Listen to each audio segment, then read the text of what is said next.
And my name is Diane Luce. I am an orientation and mobility specialist with Lighthouse for the Blind and Low Vision. And then we'll go to my left. Good afternoon. My name is Melanie Williams, and I'm representing HART. Good afternoon. My name is Rashawn Tucklow. I'm representing Ms. McDonald Training Center on behalf of Karen Levy. Let's see. My name is Marian Guizdala. Represent the National Federation of the Blind.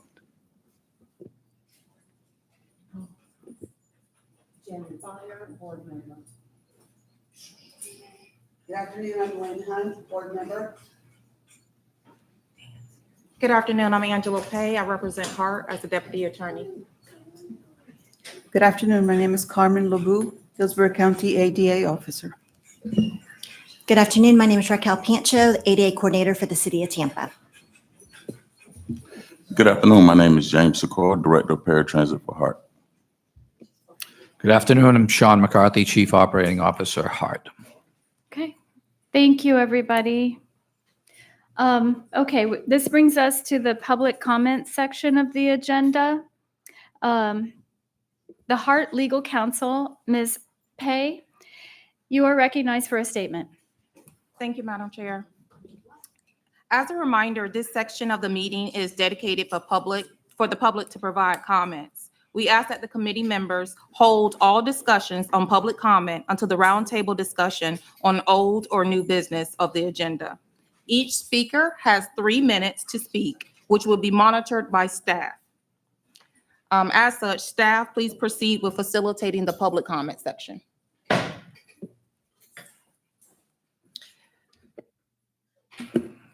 Committee Chair, you actually have the Yes, okay. things, and you can call out the names. Okay, so our first individual for public comment is named Mary, is it Scotch? Shock, I'm so sorry, Mary, I should know that. I apologize. Representing National Federation of the Blind, Tampa chapter.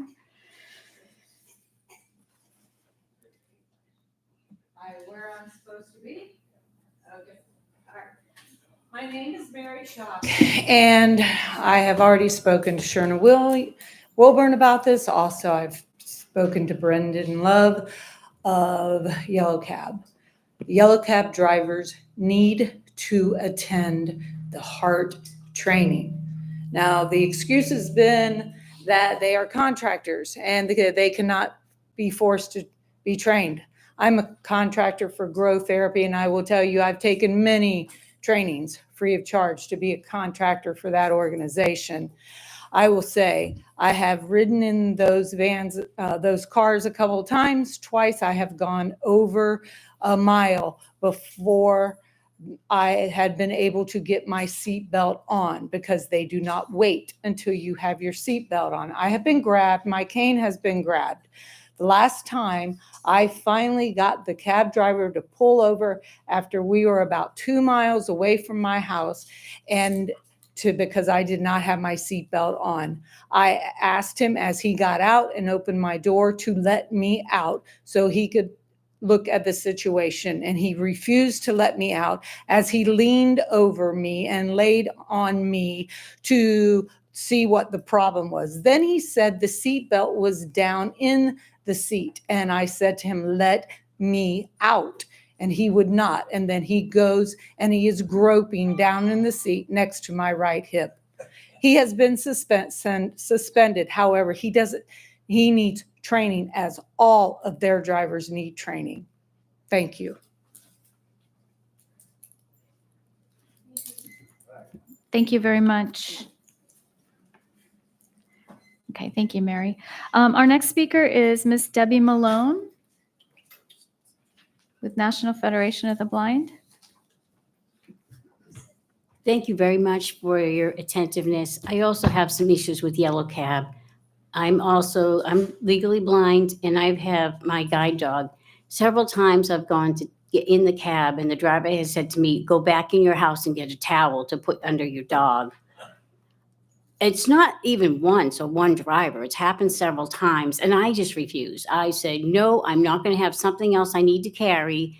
If you want me to have a towel under my dog, you should be carrying it yourself." And this is what I've told the drivers. It's not fair that I should have to go back in my house to get something. Most of us do the best we can with our dogs. We brush them, we clean them, we keep them well groomed. There's nothing we can do about the dog here. We've done everything that we can do. It's a natural thing. The dogs are not going to stop shedding. And then yesterday, took a cab, and when I got out of the cab, my dog goes in the cab, lays right on the floor. Not a problem. And then getting out of the cab, she has to turn herself around and get out the door. And this driver was so upset. Oh, what am I going to do? I have to clean up this mess now. And I didn't say anything, just went in my house and left it alone. You know, he was not a helpful driver. He didn't help us with, we had like 5 small little bags. My mother's 83, and he didn't help us with anything, which that's okay. We can handle our bags, but don't give me a hard time about my dog. She's well groomed, and I think the drivers need some training around the dogs and what's expected of us and what's expected of them as well. I'm definitely in agreement with they need some more training. Thank you very much for listening. Thank you, Ms. Malone.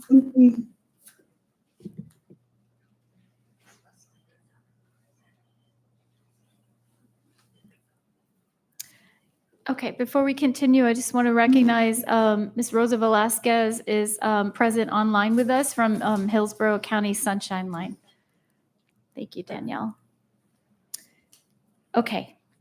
Our third public comment is from Ms. Barbara, is it Gaw? Yes. Okay.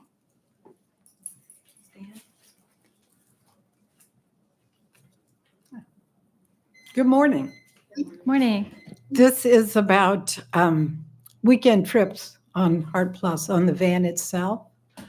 And it won't cost any money. It's just a matter of why doesn't dispatch adjust trips once they're put into the driver's agenda for the day? During the week, we can tell, we hear the beeps when the manifest is changed. We know that people are moved from different routes in order to make drivers not to have to go from one end of Hillsborough County to the other. Unfortunately, dispatch on the weekend doesn't think that's a very important thing, and they don't do it. I've talked to several drivers, they complain about it as well, but nothing seems to be able to move the dispatchers to work over the weekend in order to make the routes rather a little more compact. So as a result, if you get on a bus on a Saturday, you might get on it down in South Tampa and have to go up to North County before you get back downtown, which is where you were trying to go to begin with. If you would please tell the dispatchers that work on the weekends, it's just as important to adjust the routes on Saturday and Sunday as it is any other day during the week. My other comment is also about yellow cab. As a matter of fact, I don't use it. There's been too many times I was left. And unfortunately, I was still at home at the time. I don't know. I think the drivers can see in advance that I have a guide dog, because I always state that when I book book a van rather. So I don't know if that's what it is. I know they're not fond of picking up guide dogs. The few times I have been in a yellow cab, the drivers, well, to be honest, they acted like they were afraid of the dog. I think it gets back to training, just as Mary said in the beginning. There's no reason for anybody to be afraid of our guide dogs. If it's a cultural thing, then more training would be needed. Thank you. Thank you, Ms. Gaw.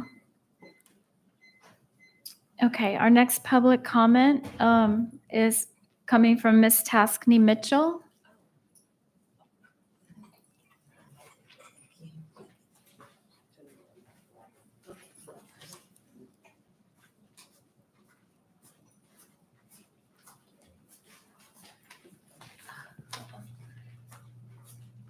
County there, and the mic is right there in front of you. Hello, I'm Tasney. I want to talk about what's at hand, the 8 to 5. Maybe we can figure out some different hours. I am a mother. My kids go to elementary school.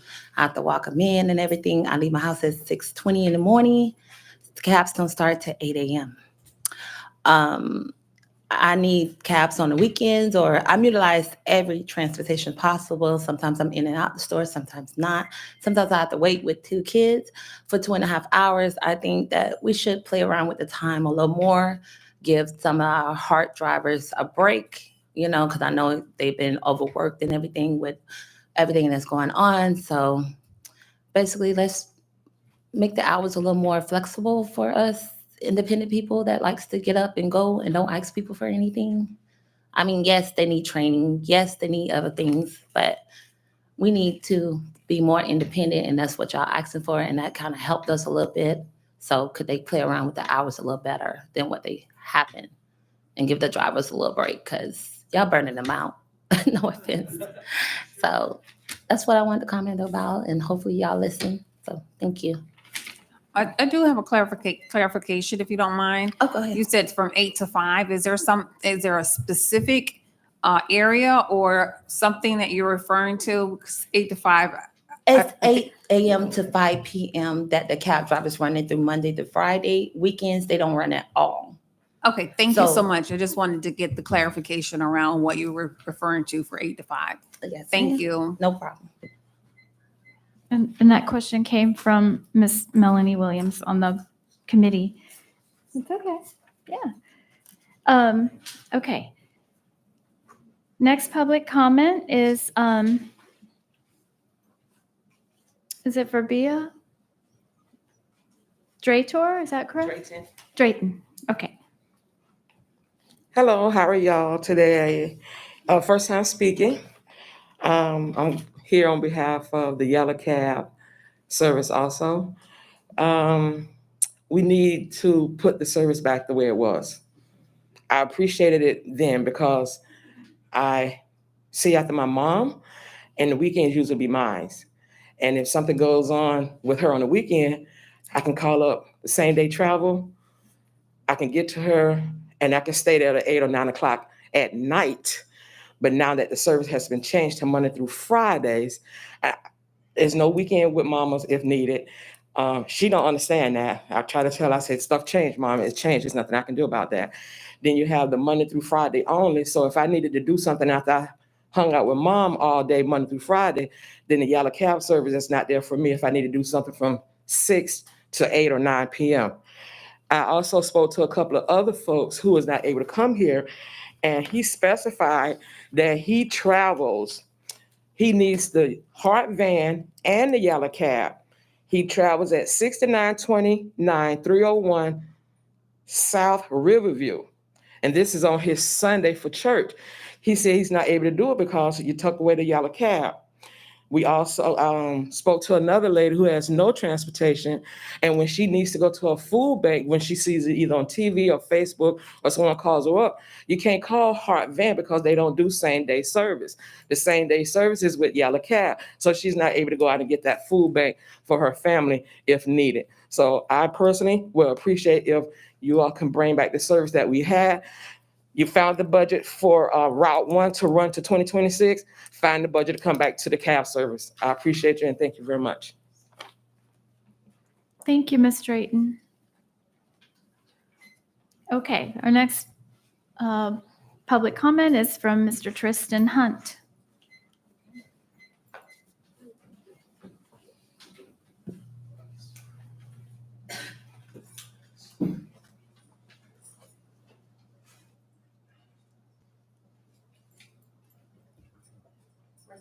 Thank you.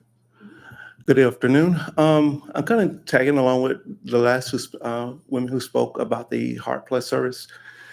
It has put a bind on a lot of us. Speaking in point that since there are no services on the weekend now, there are times when you find yourself at an emergency point. Say for point, if you have a medication that you need to pick up, you can't do it because there's no service for you. If you have a funeral service, emergencies don't come on a calendar. They don't come scheduled. Emergencies are emergencies. So I'm asking you all to revamp your system about the service on the weekend and think about the people who are working on jobs. If their employee needs for them to come in on a Saturday or Sunday, how can they come in when there's no service provided to get there? And that's been the main push for a lot of people with disabilities trying to get a job. You get a job. So where's the transportation going to come from? Because they want to make sure that you're reliable when they sign you on to their services, to their job. Thank you. Thank you, Mr. Hunt. I believe that's all public comment. We may have Miss Karen Peoples. She Okay. usually likes to speak at our meeting. Okay, Thank you so much, and I'm sorry I'm late today because the bus. we're happy you're here. Okay, there you go. Okay, everybody, glad to be here, and what I came to speak about in reference to, I would love for you all to understand that it is very, very important about the bus drivers. The bus drivers are really, really taking a lot of time to be able to take care of the disabled community persons that ride the bus. They have to strap the wheelchairs in. They have to deal with the walkers that come on the bus. They have to deal with the people who carry bags and different things, such as myself, several bags on the bus. So it's a lot that the drivers have to go through. And I need the board to understand that it is very, very, very important that you all understand that the people who ride the bus is the community. You have to really put your hearts and souls into the fact that the persons that ride the bus, they are all nationality of people. They are the community of people who makes the staff have jobs. But we have got to take care of the staff in order to do a good job for the community. The persons who ride the bus, some of them, as well as myself, ride 4 and 5, 6 buses. Sometimes if you ride 3 or 4 buses going somewhere, that's how many buses you have to ride coming back. And this is a multi-million-dollar business. And this business needs to be ran in reference to the community of people. So would you please put your hearts and souls, and again, I challenge you all to come out and ride the bus. You all need to ride the bus and understand what is going on.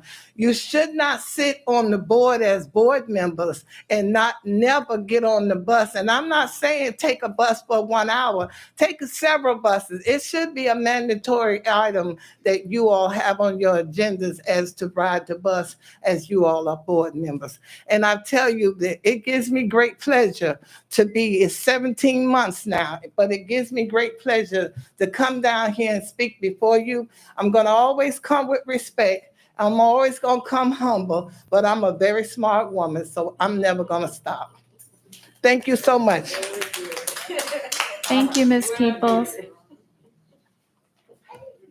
Okay, I believe that concludes the public input section of the meeting. So now we're at the approval of minutes from the meeting on May 15th, 2025 of the Accessibility Committee. I'm going to ask for comments or corrections. I have one correction to mention, but is there anybody else who has comments or corrections? No? Okay. Mine is, forgive me, I'm just being a teacher. It was just under the presentation section. Oh, I'm sorry. Oh, I should have had this. Under the presentation section, there was just a sentence that was repeated regarding Mr. Sakor's comments. Looks like they were just trying a couple different wordings. That's all. Anything else? Okay, and then I believe in today's agenda, we just want to correct the fact that, again, Ms. Carmen LeBou is here. She's, there's nobody sitting in for her today, because that was a concern with the last meeting, and I see it on this agenda too. Okay, any other comments or corrections regarding the previous meeting's minutes? Okay, we have a first and a second to approve. All those in favor? Aye. Okay, opposed? Great, and meeting minutes are accepted. Okay, so the next section of presentations. So first, Ms. Melanie Williams, Director of Budget and Grants, will present the fiscal year 2026 proposed budget, service, and 5-year capital plan. Ms. Williams, you are recognized.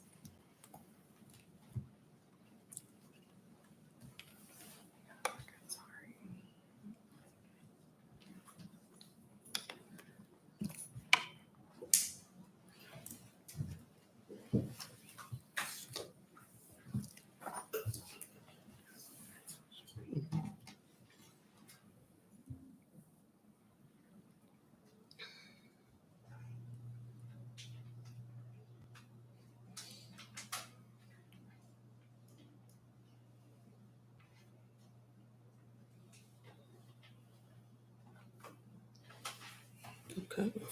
All right. Good afternoon, Chair, members of the committee. Again, my name is Melanie Williams. I'm the Director of Budgets and Grants here at HART. And today I will present the fiscal year 2026 proposed operating and capital budget. Today's presentation will include the FY26 proposed service, the FY26 proposed operating budget, the FY26 FY30 5-year capital plan, the FY26 proposed capital budget summary, the FY26 proposed capital budget in detail, and then the combined annual budget.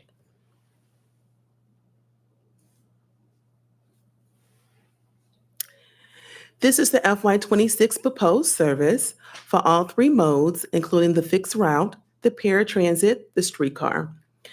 The total revenue miles for all the modes is 10,208,934. The total revenue hours are 800,100. The total ridership is 13,262,124.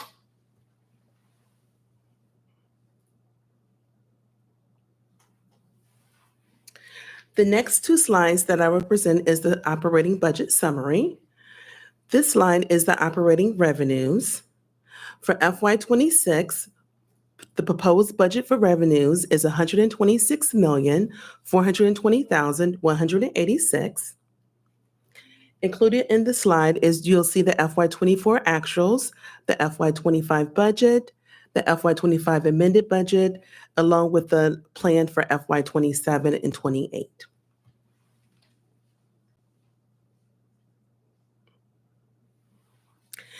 This is a balanced budget, so the FY26 proposed operating expenses is $126,420,186.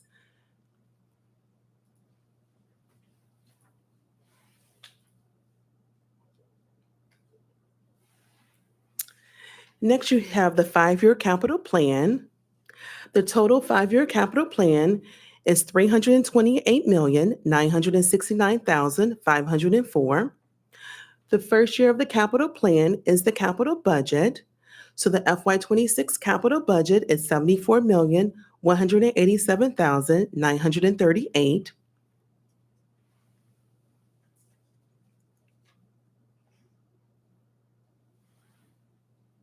Next, we have the FY26 capital budget summary. You have the revenue sources at the capital budget at $74,187,938. As you see that we have the discretionary grants at $29.9 million, and these are grants that we have to compete for. Then we have the capital reserves at $2.5 million. We have the Florida Department of Transportation, FDOT, at $3.2 million. And the next several revenue sources are the FTA. The first one is the community project funding at 1.6. And then we have the bus and bus facilities, Formula 5339 at 3.2. The State of Good Repair, 5337 at 1.1 million. Then we have a Section 20005 planning grant at $300,000. The Federal Highway Administration, FTA, $21.8 million. And then we have the bill grant at $2 million And then lastly, the 5307 grant at 8.1 million, with a total of our revenue, capital revenues at that 74,187,938. And this is a balanced budget, so you'll see the project categories totaling that 74,187,938.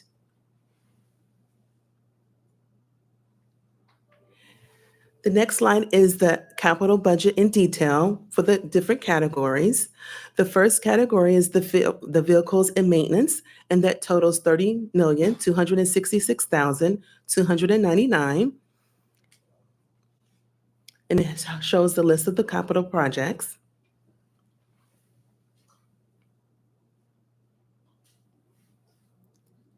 Next, we have the facilities and construction at 28,168,027.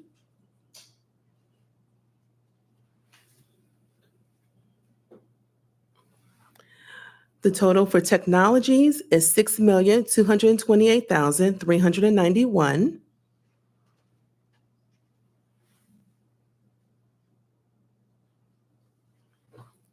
Then for bus stops and shelters, we have 8,053,925.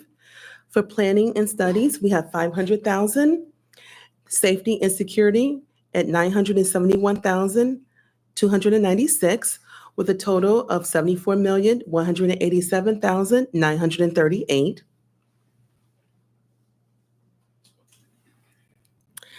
And this brings us to the annual budget for FY26. The operating budget is 126,420,186. And then we have the capital budget at that 74,187,938, with a total proposed budget at 200,608,124. And this concludes the presentation. I'd be happy to answer any questions or comments. Thank you, Ms. Williams.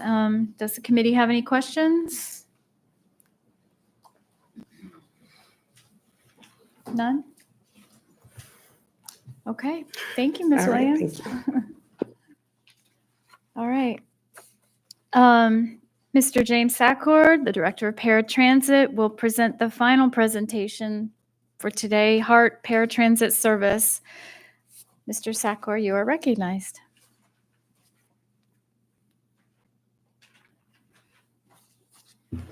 Good afternoon, Madam Chair. Good afternoon, Vice Chair, committee members, and members of the public. Thank you all for being here and the continued partnership you provide through this committee. For those I haven't met, I'm James Sackor, Director of Paratransit. The purpose of my presentation today is to review key performance indicators, highlight survey results, and share some of the steps we're taking to strengthen the HART Plus program. My goal is to give you a clear picture of where we are, where we're improving, and where we still have work to do, always keeping the riders first. This slide shows our overall service volume and on-time performance. You can see the demand continues to be strong. That tells us the community depends on this service, and we're proud to meet that need. Equally important is reliability, getting riders where they need to be when they need to be there. Our on-time performance is holding steady, but we continue to push for improvements. Every minute matters to our riders, whether it's making a medical appointment, getting to work, or attending school. Reliability is the core of dignity and independence. Additionally, on this slide, you see annual growth of trips. As you can see, trips have increased compared to last year. Some of that growth is tied to seasonal patterns, but it also reflects broader demand. More people learning about and relying on HART Plus. Growth is a positive sign, but it also means more strain on vehicles, operators, and scheduling. So part of our challenge is balancing growth with sustainability, ensuring we continue meeting demand without sacrificing quality.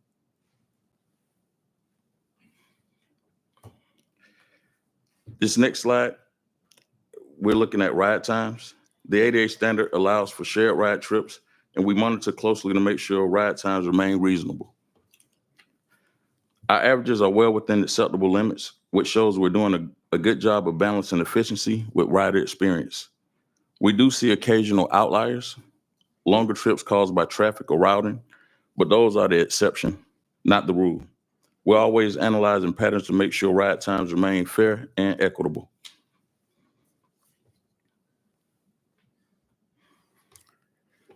Now let's shift to what matters most, the rider voice. In July, we conducted our latest HART Plus survey because of questions that came out of this meeting. It gave us an opportunity to get a broader perspective on what would best serve you. We received over 200 responses, so we're grateful to you for sharing your voices. Patrons shared valuable feedback about their experiences.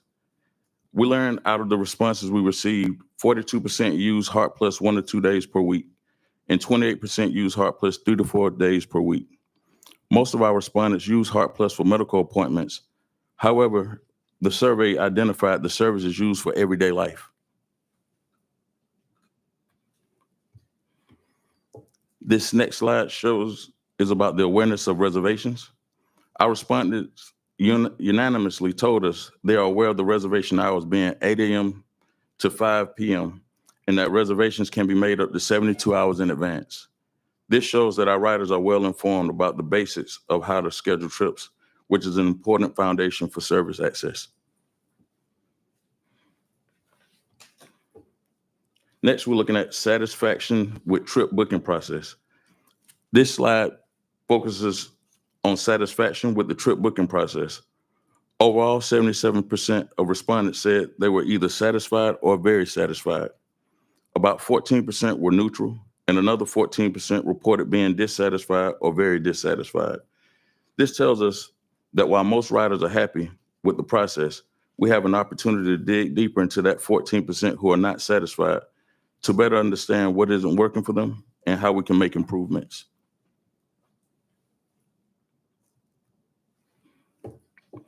Awareness of subscription service. This question introduced our subscription service for recurring trips. 60% of respondents said they were aware of the service, while 40% were not. This highlights an opportunity for us to better communicate the benefits of subscriptions, especially since they can save time, reduce stress, and provide more consistency for our riders.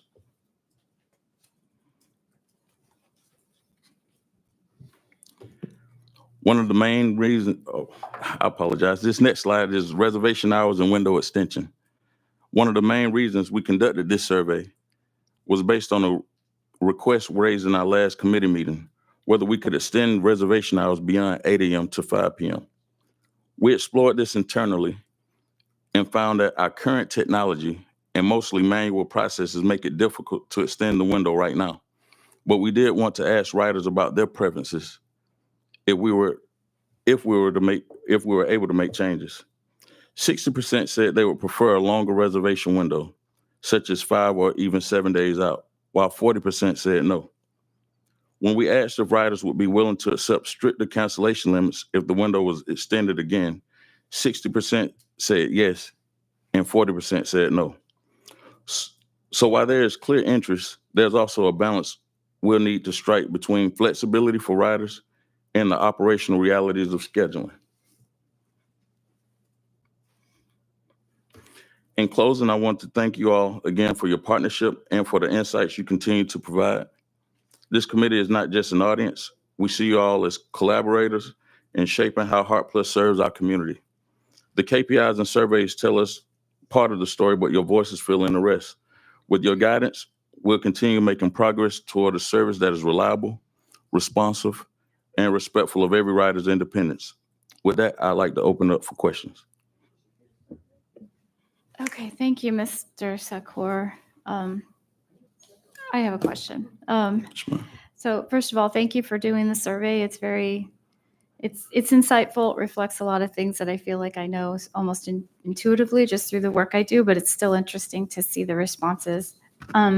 Regarding the question on longer reservation windows, that was something that was brought up, but the previous meeting also brought to question the actual time within a day that people are allowed to make reservations. Right now, it's from 8 to 5, I believe. Yes, ma'am, that's correct. Yes, and which is difficult for some individuals, especially people who work that schedule. And granted, they have, 1 to 3 days to do it. But one of the questions that was raised was whether that time window within a day could be extended. It doesn't look like that was a question that was asked, but maybe should have been. I wanted to know if you had any Yes, comments on ma'am. that. Well, again, when we looked at our processes and our technology, it would cause a strain on the operation as a whole. And so that's why, we're looking into different technology, but right now we wouldn't be able to. So that's why we introduced the question on extending the days. I remember at the last meeting, someone mentioned they having to do it on their lunch break because it's only 72 hours in advance. So extending that time to 5 days or 7 days would at least allow them to, make those reservations on their days off. Okay. Marion, Go ahead, Marion. what is the technical restraint that doesn't allow you to open up any further than 3 days? I mean, we travel all over the country. We take paratransit when we travel, and I've not found anything that was anything less than 7 days. We can open it up 7 days. That was the question on the survey. Either extending it from the 72 hours to 5 to 7 days. Okay. Are Yes, you sir. saying? So But that's I understood you to say that technically you couldn't do that. no, sir. We can do that. It's the extending the hours of service on the day of. So right now the reservation hours are 8 a.m. to 5 p.m. And so the question asked at the last meeting was, could those hours be extended? So we are unable to extend those hours, but we can extend the days. Why are you unable to extend the hours? Is that a technical issue? Our process is in. It's also a technical issue, sir. Yes, sir. Okay, well, I understand if it's a technical issue, but if it's a processes issue, that's under your control, not technical. So it's just a matter of saying, yes, we can do, yes, we'll do it, or no, we won't. I mean, that's the way I understand a process if it's not technical. Madam Chair, if I may. Go ahead. Sean McCarthy, Operations. So there has to be a point at which during the day that we have a cutoff point by which we can concentrate on reservations for the following day. And right now, that point is 5 o'clock. The longer we extend that, the longer it takes us to come up with the schedule for the next day. And there are just internal logistics that require that we do it that way. And that's why it has to end at 5 o'clock. And so it's more inconvenient for HART, but it's okay that it's not Well, inconvenient it isn't a question for of us. inconvenience. It's just Well, it sounds operational like it is. It sounds like, logistics. well, it sounds like what you're saying is that if it's not done by 5, it's going to cause us problems if we extend it to 6. But yet those people who work and can't schedule it between 8 and 5, it doesn't matter that it's inconvenient for them. With extending the days, assisting in that process. I'm sorry, I didn't I understand. said extending the days out to 5 or 7 days. Would that assist? It could. It Yes, sir. could. Yeah. But again, you know what? I'm listening to what I'm hearing is it saying it would, again, I'm going back to, it would be inconvenient for HART, but it's not inconvenient for you. It's okay if it's not inconvenient for you. So anyway, there's, I guess it's a perspective about what the priority is. Okay. Are there any additional questions? I do have a question. Ms. Hunt. Where my microphone is. Here. Is there one?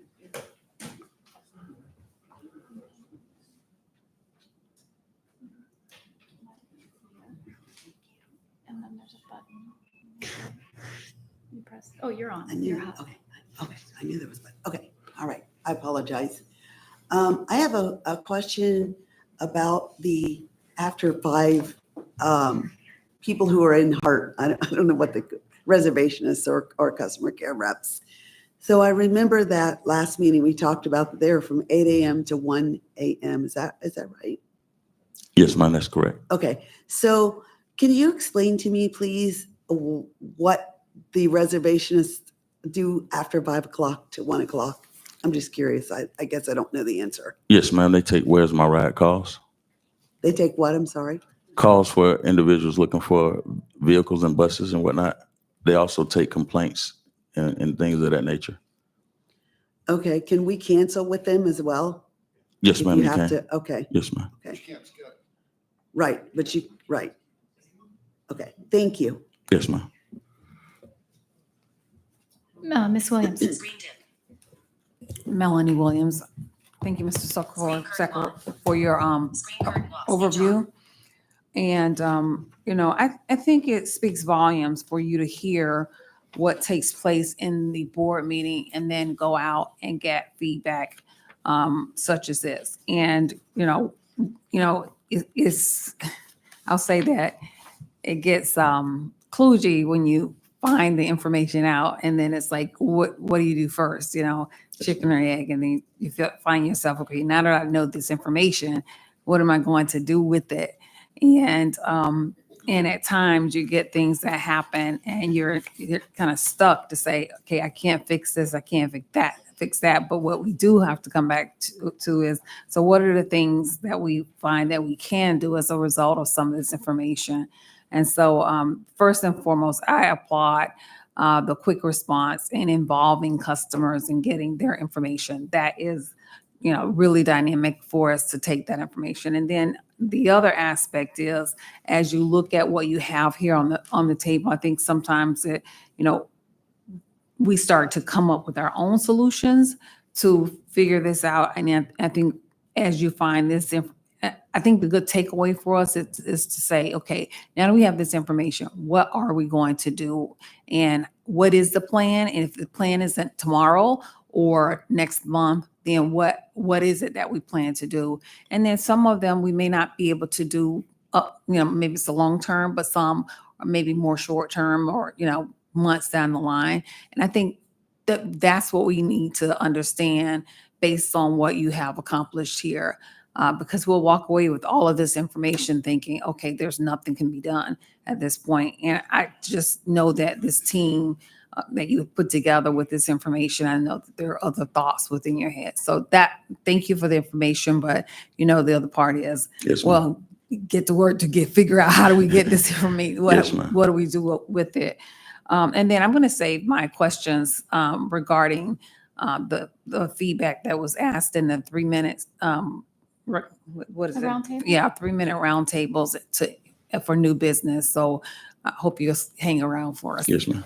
So thank you so much. Thank you. Okay. Any other, Ms. Pancho. Raquel Pancho. So thank you for the report. Yes, I was wondering if for future meetings on the paratransit, because I've often heard some concerns about the length of time that individuals are actually on paratransit.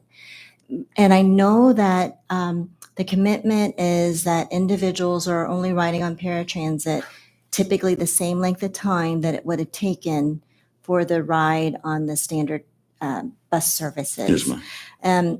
It's my understanding anecdotally that HART does their best to match that. And I think that would be really helpful for the public to also see. I don't know if that's a comparable data that you might be able to provide in the future. Yes, ma'am. We can do that. Yeah. Thank you. Okay, thank you. Any other questions or comments? Yes, Ms. Byer, Janet. I need a little bit of, can you hear me? Yes, I need a ma'am. little bit of explanation. On the weekends, when you book a trip, it's based on the last time, the pickup time is based on the route of the bus. So let's put 39. Last time for the route is 10:30 p.m. How does it work that they're picking somebody up at 10 p.m. instead of 10:30? Can you repeat that question? Yes. Mhm. Booking a trip on the weekend. Ms. Byer, can you put your mic on? It went off. There you go. Thank you. Yeah, no.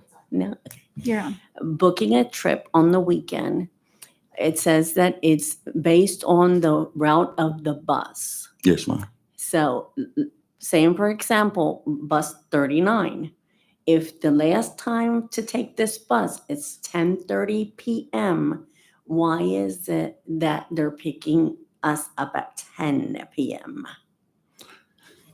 If I understand your question correctly, you're saying that you're not able to book a 10:30 trip? Correct. They always want 9:30 or 10 pickup. I have to look into that. Thank you. Yes, ma'am, I could definitely look into that. Did it turn off? Did it turn off? Okay. Any other questions or comments? Okay, I just have one. I know it wasn't part of your presentation, but can you clarify for me what the current cancellation policy is in terms of time? Yes, ma'am. So I was going to mention that in old business, but Oh, sorry. no, it's not a problem We at can- all. Okay. So we modified our cancellation process. Before, you had to call 2 hours in advance in order to not receive a no-show, but we amended that. And so as long as a patron calls before the bus arrives or the van arrives, then they won't receive a no-show for that. That's some good news. Thank you. Thank you. Sorry to steal your fire. Marion? Marion, you have a question? Yes, one of the other things that we had talked about, and I know that this is technologically something I think you can do, is having a voicemail option where people can call and leave a voicemail to cancel a trip if they're not able to get through to customer service. I know I called at, I don't know, a little after 4. There were 15 people ahead of me, and if I were at work, I wouldn't have been able to wait for 15 people, but I would have been able to leave a message. And so your question is a voicemail option? Okay. Cancellation, sorry. Yeah. I had to take a look and see what the capability is. And I'll bring that back to the next meeting. Okay. Yes, Ms. LeBou. Thank you, Madam Chair. Thank you for your presentation and the discussion that is being talked here with the board. Our offices have also received several calls of concern, riders who are not able to use your service in the weekend. So I was wondering if, also thank you to Ms. Williams, who showed us the proposed service cost for operating budget and the capital budget. And I was wondering if maybe in the next meeting, we can include the services that the riders want. For example, what would be the difference in cost if you are able to provide service in the weekends? Is that HART Plus works on the weekends. the paratransit? Yes, ma'am, we do. They're mentioning yellow cab service. Yellow For the cab, customer service okay. program. Okay. Okay, Yes, ma'am. But HART Plus, they can definitely take a trip on the weekends. okay, But not the same day. okay. But the yellow cab is you hire them, right? Yes, ma'am. So it's as if you're providing the service or not. Is it because it's not in the budget for them to provide that service? Well, we actually exceeded the budget over, for this fiscal year and really the entire contracted services. Mm. Yes, ma'am. And so I believe there was I believe that was presented in the last committee meeting. It was. Thank you. Yes, Ms. Williams. Thank you, Melanie Williams. Maybe just give us a quick understanding of what happens. I know we're talking about Yellow Cab. The Yellow Cab is a subsidiary of what we asked them to do on behalf of HART. So, and I think you brought up a good point, Ms. LeBou, and said, okay, they're doing work for us, but maybe just a quick understanding of, I call this number but I am getting services on the weekend. However, if all of the slots are filled, so to speak, then we move to Yellow Cab and we ask them to help back us up. I don't know that process on top of mind, but maybe if you could Yes, ma'am. share with us for a quick So- 1 or 2 minutes, please. So we haven't been using Yellow Cab over the past 3 months for overflow, unless it's some special circumstance. But Yellow Cab actually provides services under Customer Choice Program, which is a FDOT grant that we received. And so in order to keep things in line with that budget, we had to restrict their hours to what was actually in the grant. And those hours were actually set at set 8 to 5, Monday through Friday. Okay, great. So Yellow Cab, we've got a grant and we need to stay within the guidelines of the grant and to maximize the hours presented, you're utilizing it during working hours. And so if you were to utilize it on the weekends, it would probably be time and a half or additional dollars in order to do so. So the way that you manage that to the grant is Monday through Friday. Yes, ma'am. Okay, I got it. Thank you. Any other questions or comments? Okay, thank you, Mr. Sakor. Thank you. Thank you. Okay. All right, so reports are next. It's my opportunity to speak, Chair's report. So again, I'm Diane Luce. First of all, I want to thank everybody who came for public comment today. It's always such an important part of our meeting to hear from you, and please keep coming. We're very fortunate to have, to live in a place where we have the ability to speak publicly, and I'm glad you're here. And I hope that you can see that you make a difference. May not always get the answers you want or the response you want straight away, but I do feel like HART is listening and doing their best, and we're just going to keep pushing them to do their best, right? Thank you. Okay. I'd also like to commend HART for the transportation changes you made to the cancellation policy. Thank you. That will help. And again, thank you for the survey. And I think those kinds of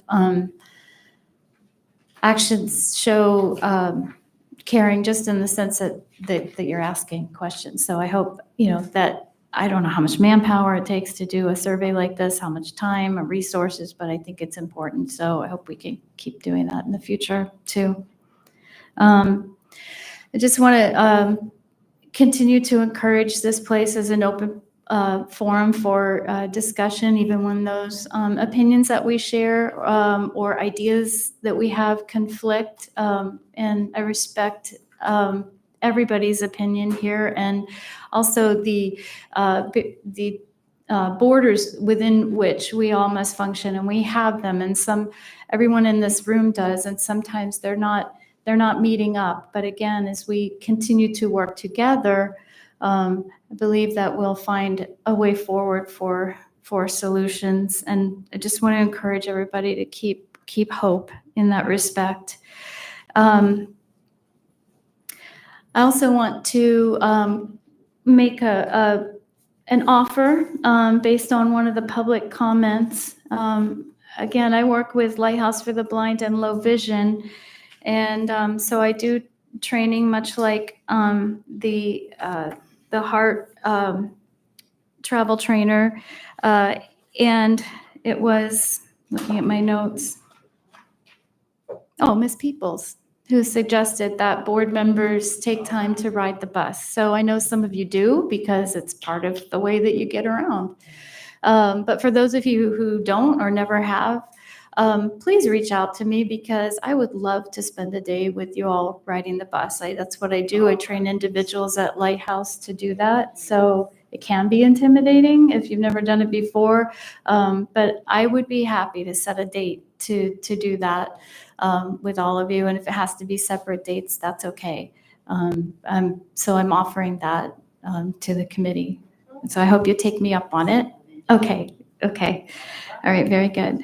I also, I guess it's more of a question. I don't know, maybe I should be asking this off the record, but I'm curious how, how or to what extent the concerns that come up here get shared with the board. I know we have Ms. Williams, who is a board member who is with us each meeting. And I'm not trying to put you on the spot, but if you have any, when you have a chance, if you could respond to that, I just need to know that for my own. It's a question that stays with me. So yeah, go ahead. Right. Thank you so much for the question. But actually, if you look to the right and further right, the collective feedback of the meeting also is because we'll take it back with the staff team. So they know specifically what's taking place. And then you'll see some that are sitting in the audience. And so every person that is a part of the staff team as it relates to ADA, the information is taken back. And then when there's something that comes up, we either talk about it in the committee or we'll bring it to the board, and whatever the feedback is, we will go forward with it as well. So, Mr. McCarthy, I don't know if you want to have anything else to say, but there are people sprinkled and as well as online. Okay. Again, if I'm ever needed to help with that process, please let me know. And I'm sure any of the committee members would be willing as well. So, okay. I think as far as report, that's it. I just want to say also that, again, I have a sort of a third-party view of how the service works. I hear a lot through clients. I see them when they're being picked up and dropped off during at Lighthouse. And overall, I've heard excellent comments recently from people about their HART drivers. I just want to say the operators for HART Plus have been getting a lot of commendations from the clients I serve. And I had the pleasure of training a class of 5 recently. They were above board. They were so good. I'm really excited about them being on the road. So thank you. Okay. All right. So the next presentation or report, excuse me, is the basic transit infrastructure update from Mr. Dwayne Brown, Project Manager 1. You are recognized.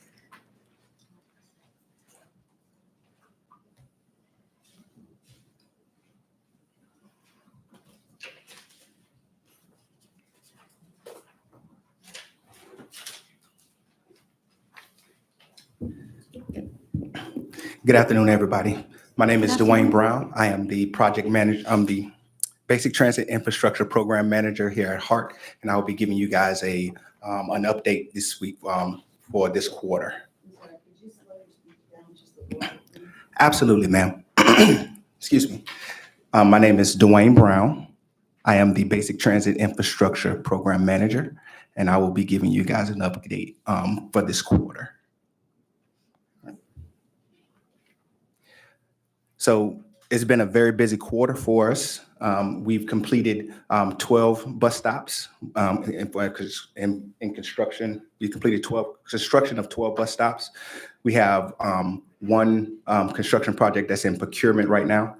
We have 7 projects that are in design. We have 3 that are in permitting. And we have 6 projects that developers completed for us. And we have, I have some before and after pictures here that I'm going to go through so you can see it, so you can see what's going on. Starting with a completed bus stop that we did at Memorial Highway and George Road. You can see the before picture there, and then the after picture where we installed a shelter. We tore that out and put in a shelter pad in the back. We completed a project out on Davis Road. Two bus stops there that you see the before pictures there where they were just out. One was just out in the dirt, and then we had one that was at grade. We put in a curb there so that it's level, so that the boarding is more accessible for people getting on off the bus there. We did 3 bus stops at on Main Street in Rome and then Main Street at Willow. You can see the before and after there. There were some issues that they had with the granite curbs. They were sinking down and causing the concrete to not be level. And so we corrected those issues and we added shelters to those stops. This is the one at Main and Rome. And then this is the bus stop at Main and Willow. The the complement bus stop to this bus stop, the developer actually tore it out, and then they had to go back and fix it. And so they just fixed it like 2 days ago. They finished the project to fix that. So as soon as the concrete cures, we're going to be putting a shelter onto the one that they fixed for us. We completed the project at Hillsborough and 43rd. This was a project that we did in collaboration with the school board. They gave us an easement for this one. We're expecting a shelter to be on that one. Our route maintenance team is going to put that one up next week. This is a project that we completed out in South County, along 14th Avenue. We did 5 bus stops there. We at the one at the top there with the shelter on it. There was some issues with the excuse me, with the sidewalk not being level and not being correctly sloped for people to get on to the bus stop, to get to the bus stop. And we had some other ones that were just out in ditches and places like that. And then these are the corrections that we did to it. We fixed the sidewalk at the one in front of the community center there. And then we added a bus stop across the street.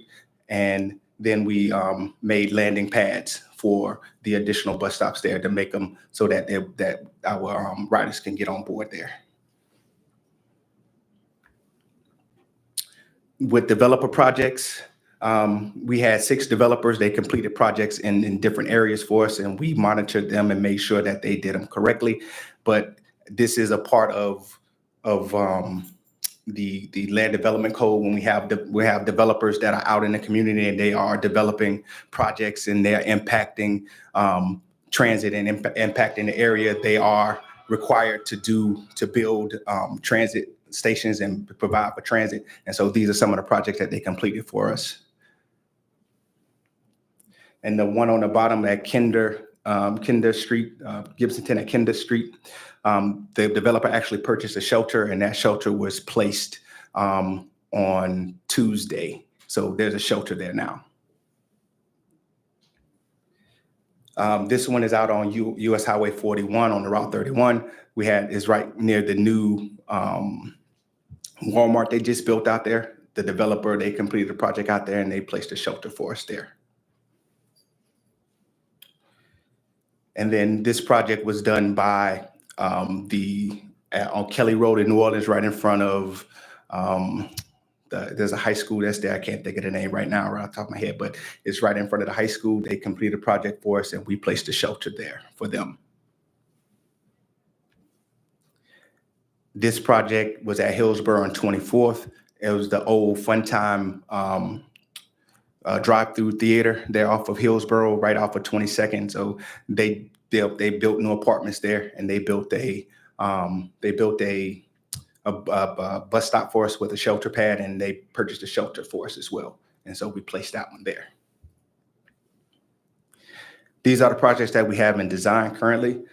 We have 22nd at Bush. We're doing 2 bus stops there. As you can see, the one on the top there is at level, it's at grade. The issue that we're having there is that you can see that there's a drainage that's there and making it hard for us to level that out without fixing the drainage, and that can be kind of expensive. So we're going to be moving the bus stop down to where we can better access it and better so we can keep it from out being in the drainage there. Main Street at North Boulevard, we're redoing that bus stop as well.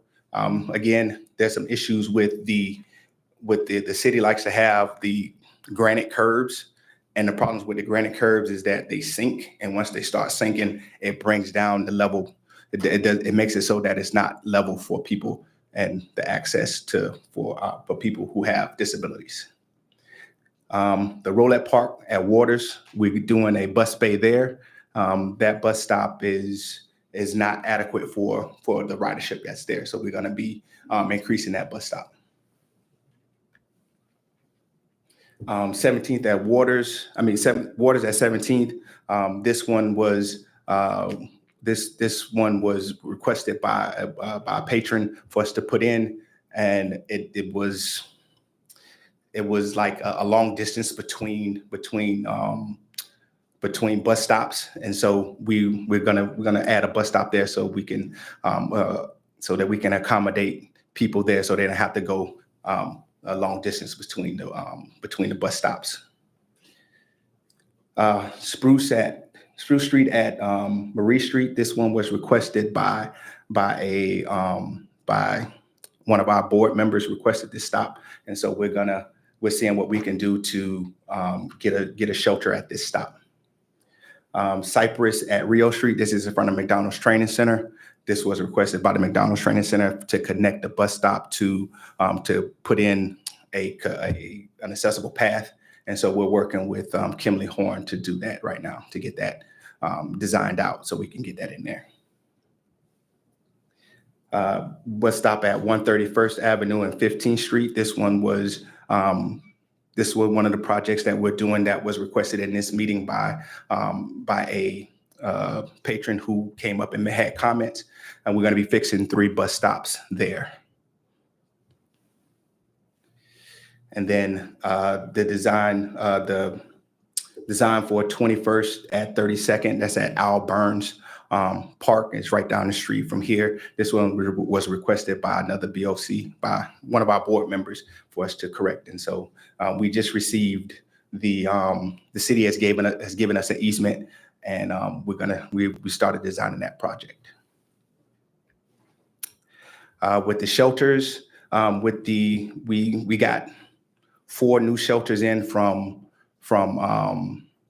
developers, which brought our total up to 151. And as of today, I know it says 97 on the sheet, but we have installed 2 more shelters since I did this, so we're up to 99 shelters. Any questions? All right. You guys have been busy. I love to hear the word shelter. That's really cool. And I have to say that some of the pictures, the before pictures, are just downright scary. You know, for someone who's traveling in a wheelchair or with a cane or a dog. So the after pictures are really nice. And I see a lot of sidewalks, which is encouraging too. Are there any questions or comments?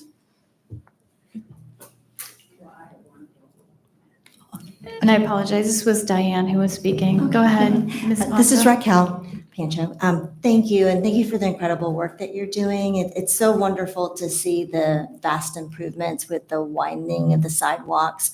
I'm also really excited to see the collaboration with developers in the area to be including the stops as well in conjunction with those new developments. This is incredible to see. Thank you. You're welcome. Yes. A lot of that work and this is Diane, a lot of this work is being done in extreme heat too. So thank you again for that. Melanie Williams, I think this is really great. You know, I always ask you to talk about it at the board meeting as well. I was just curious, the marketing on the benches, is someone paying for the marketing on a regular basis? How does that work? On the benches? Yes. HART does not do marketing on benches. That is done by there's several other companies. There's several companies, advertising companies, that do marketing on benches. HART does not do marketing. Well, I was just curious. Well, there's a new bench. If you go to one of these pages, and there's a new bench, and I see, let's see, 2 lawyer faces on the bench. Who are we paying? Are they paying us for the bench, or how does that work? No, ma'am. That stop, so that stop is out in Gibsonton, so it's a part of the county. And actually they built it, and they didn't build it to specifications, and then they're gonna come back and they're gonna redo it, and they're gonna put a shelter on that stop for us. They built it, and they built it incorrectly, but now they're gonna come back and switch it.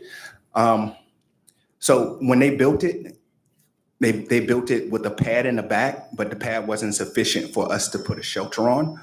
And it just so happened that one of the advertising companies, I think is Creative Outdoor, if I'm not mistaken, they just went out and dropped a bench there. They didn't tell us, they just did it.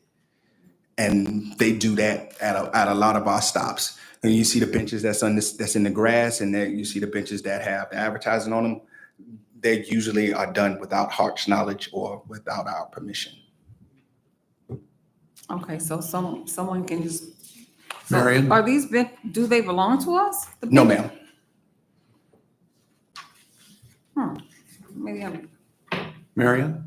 surprised at that. So benches at the bus stops, we don't put them there? Or is someone- In general, no, ma'am, we do not. So And so we, if it's a bench, when we have a bench, the bench is a part of the shelters and amenities. So if there's a bench there, it's been placed there by us as a part of that shelter and amenities that goes there. There are probably, out of the 2,500 or so bus stops we have out there, there may be 10 bus stops that we have where we have benches that HART placed there. And they're usually there because a shelter came out and then they left the bench there. But for the most part, if it's a bench and it has advertising on it, it's been placed there by an advertising company that doesn't belong to HART. We have an advertiser that places advertisers in our shelter, and then we get revenue from that, but we do not get revenue from the benches that have advertising on them. Marion. Go ahead, Marion. So, wow, my mic's loud. I don't need a loud mic. So my understanding of those benches is that the advertising companies solicit the advertising and give the revenue to a nonprofit like the Kiwanis. The Kiwanis are the ones who kind of own the bench or whoever is gaining revenue. It's not the advertising company. The advertising company is getting revenue from it. But my understanding is that they're just getting a cut, and a small portion of it is going to a nonprofit like the Kiwanis, the Sertona, something like that, who is sponsoring that bench. I don't know if that's accurate, but that's what I've been told, like by sheriff's office, because they end up on sidewalks and then blind people run into them and they don't move. They hurt when you hit them. Janet Byer. Go ahead, Ms. Fire. Question, I really got confused. We have bus stops with a property on them that does not belong to us, but we are benefiting from stopping there? Yes. Okay. If I understand your question right. Yes, yes, exactly. So if I don't know. Is that not May I- considered HART property? May I say something? This is Yes. Carmen Logo, Yes. and I'm with Hillsborough County. It probably has to do with the fact that that's a public right-of-way. And some of the public right-of-ways that are maintained or owned are state or county or local.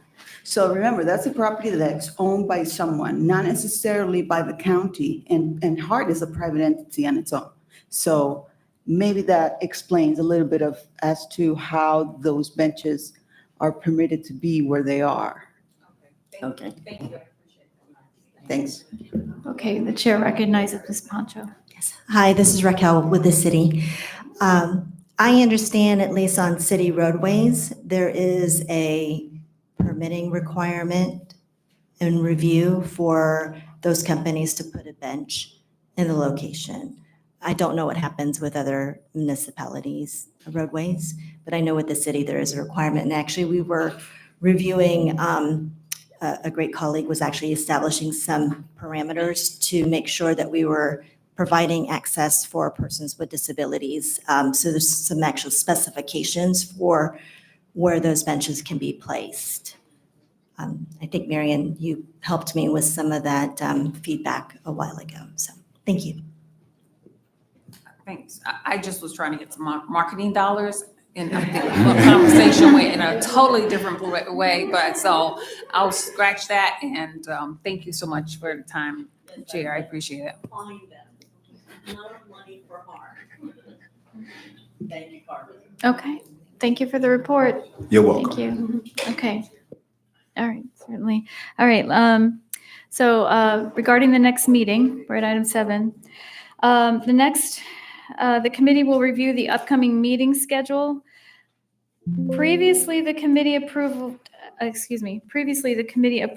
fiscal year schedule with meetings in November, February, May, and August. But it is proposed that the committee approve a calendar year schedule with meetings in October instead of November due to the holiday season and the difficulty sometimes obtaining a quorum. The time and other dates would remain the same. Are there any thoughts or questions or discussion on this schedule? So virtually you're just saying shift November to October, and our committee meets from January to December is our year.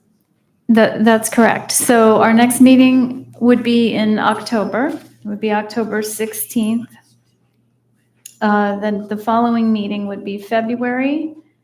The calendar would be for February 19th of 2026, May 21st of 2026, August 20th, and then October 15th.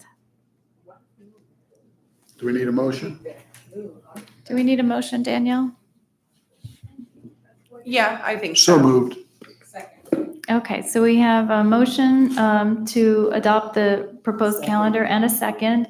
I believe Ms. Williams seconded it. So all those in favor? Aye. Okay, opposed? Okay, meeting passes. So that means the next, I'm sorry, I forgot, well, we did ask discussion. I'm sorry. I apologize. I'm good. I've caught up. The next meeting will be October 16th, 2025, starting at 1:30 and going through 3 p.m. So times are the same. Committee Chair, I just wanted to give you a time check. It is 2:15. You guys are Yes. scheduled to adjourn at 3. Thank you. Yes, thank you. All right, we're at the roundtable discussion. So each member has 3 minutes, except that we're scheduled to adjourn in 10. We'll start with Ms. Williams to my left. Go ahead. Do you have anything you'd like to? Thank you, Chair. I wanted to talk about a few things about the HART questions, and I'm not sure if you want me to say that. Talk about it in roundtable or hold it to new business? Maybe hold. Okay. Not gonna have new business. All right. Just a few questions, and I'm sure staff will be able to take care of this. But there were a number of questions around new business and, around Yellow Cab and the training and the guide dogs and so forth.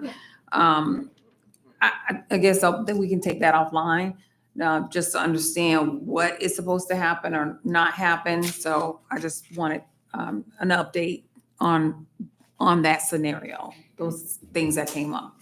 Thank Yeah. you. So just Sean McCarthy, just very quickly, we meet weekly with Yellow Cab. We have a full agenda, and we'll make sure that the items presented today are discussed in detail and request an action plan from Yellow Cab. You done? Okay. Rishan.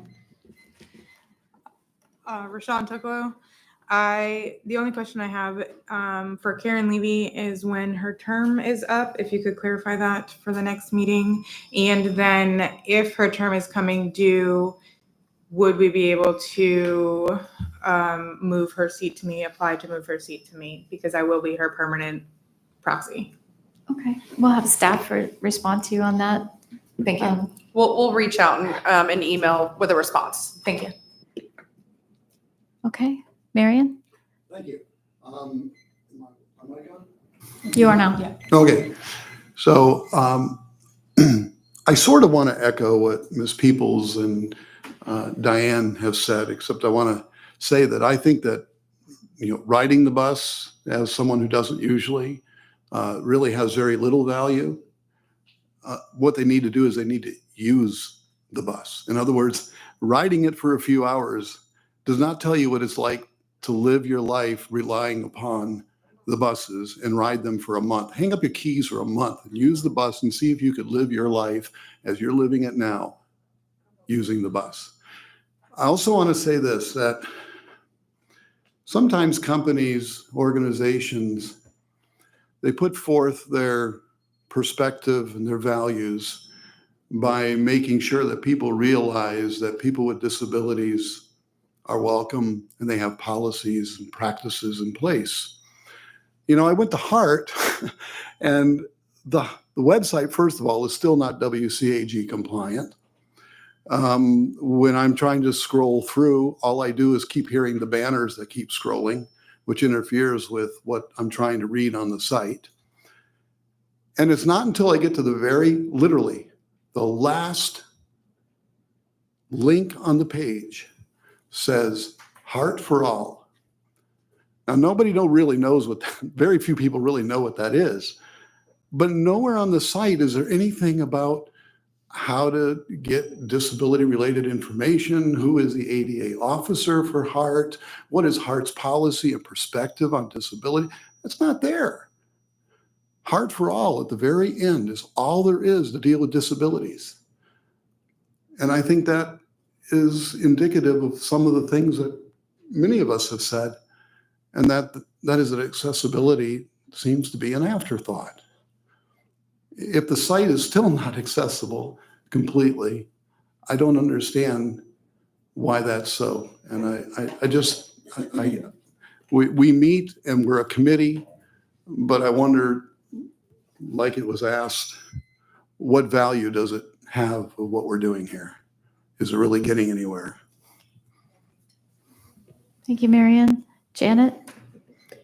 Janet Byer, I just want to thank HART for the survey. I did participate, and for everything they're doing. I have excellent drivers and nothing else. Thank you.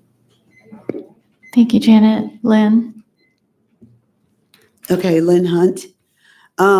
First of all, I want to say, Marion kind of stole my thunder a little bit about the site, but what I did want to say, first of all, is thanks to Danielle Jackson and whoever puts out the email for the agenda and stuff like that. I was actually able to download that PDF and it worked. So I'm just going to say thank you. Yeah. The only problem I had was I could not copy it. It's a read-only file. So I don't know how you fix that, but it needs not to be a read-only file because I had to go to the HART website and scroll all around and find it and grab it out and copy it. So if it wouldn't have to be a read-only file. Second thing, I wanted to kind of echo a little bit about the dog. I ride yellow cab almost every day of my life because I have therapy, I have doctors, I have whatever and whatever and whatever to do. And I do take a towel. However, it doesn't really do any good. And what I'm going to say about it, I know we're kind of beating a dead horse, but this was on my mind when they brought it up. When people criticize me for the fact that, in fact, I had one driver say, "Look at all the hair on your clothes. That's terrible. That's just awful." And that hurt my feelings. And what you're doing when you criticize my dog, you're criticizing my disability. And that is not right. It hurts. And I think people who are driving, whether it's cab, whether it's HART, whether it's sighted people in our lives, whatever, when you're being insensitive like that, you're making it so we don't want to be around people who are being insensitive. And it hurts our independence. Thank you. Thank you, Lynn. Okay. Carmen? Oh, I forgot to turn my mic on. I want to thank HART for being a key player in our celebration of the enactment of the ADA laws that protect people with disabilities. We celebrated Friday, July 25th at 7 p.m., and we had 144 attendees. From those attendees, 14 were attendees that use wheelchairs, and there was eight people with service animals. If it wasn't for the reliability of HART and the services, I don't think we would have been as successful in transporting our attendees. So I just want to make sure that, as we express our concerns on any deficiencies that we may feel that is something that we need to work on. I also like to applaud the great service that is provided for this community. Thank you. Thank you. Raquel? So I'd like to also echo on what Carmen just said. HART also supported the 8-day celebration by having the event notice on the buses. So that was a wonderful way that we can get the information out to the community. So we thank Catherine's and HART's support in that. I just also wanted to share that since our last meeting, the community member who has shared with me, and he was here in previous meetings, that he's been denied rides, has contacted me on several occasions again between the last meeting and this.